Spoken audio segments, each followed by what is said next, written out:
Bon alors voilà, on est ici à la Bastide de Calian, hôpital psychiatrique de grand luxe. Bon, après avoir fait 24 hospitalisations, je peux en parler, hein.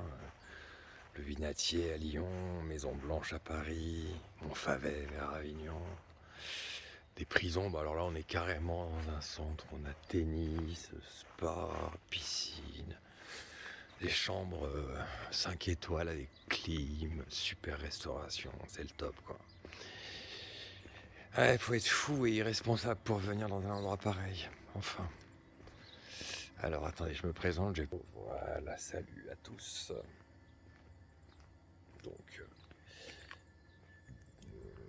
Donc, voilà, je voulais vous dire que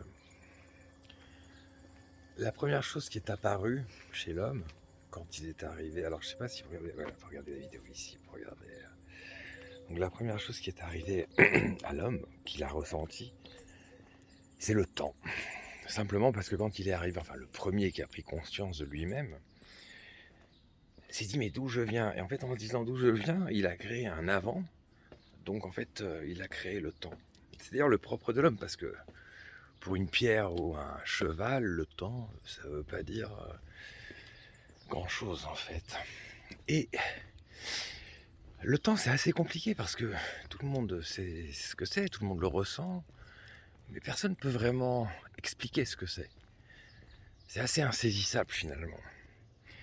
Les Grecs ont essayé, les Grecs qui sont quand même très forts en philosophie, et ils avaient 3 dieux les Grecs pour le temps. Ils avaient Chronos, qui est le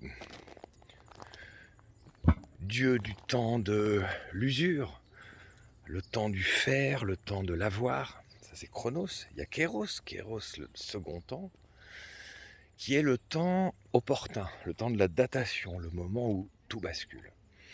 En fait,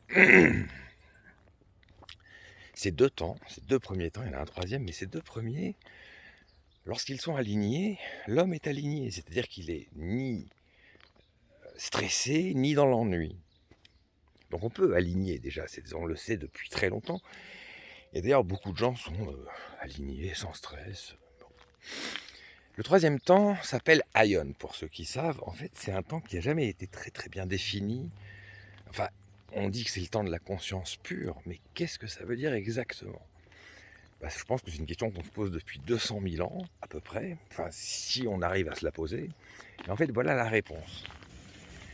C'est le temps de la perfection. C'est-à-dire, en fait, le temps de l'instant. Ce temps où, le temps de maintenant, là je tiens mon téléphone dans la main, c'est non négociable. Ma main tenant le téléphone, c'est maintenant, c'est pas après. Dans cet instant, il y a tout l'univers. À chaque inspiration, j'inspire tout l'amour de l'univers. À chaque expiration, je renvoie cet amour. J'essaye, en étant sympa, drôle, et en essayant de dire des choses qui vont provoquer un sentiment positif, un sentiment d'amour, quelque chose comme ça. Excusez-moi, je suis un peu enrhumé, c'est le rhume des foins. Donc, le temps de la conscience pure est ce temps de l'instant. Le seul moment important, en fait, dans la journée. Et il est déjà passé. C'est déjà passé. Mais ce qui est bien, c'est que ça recommence. Tout recommence. À chaque instant, l'univers tout entier recommence. Il suffit d'inspirer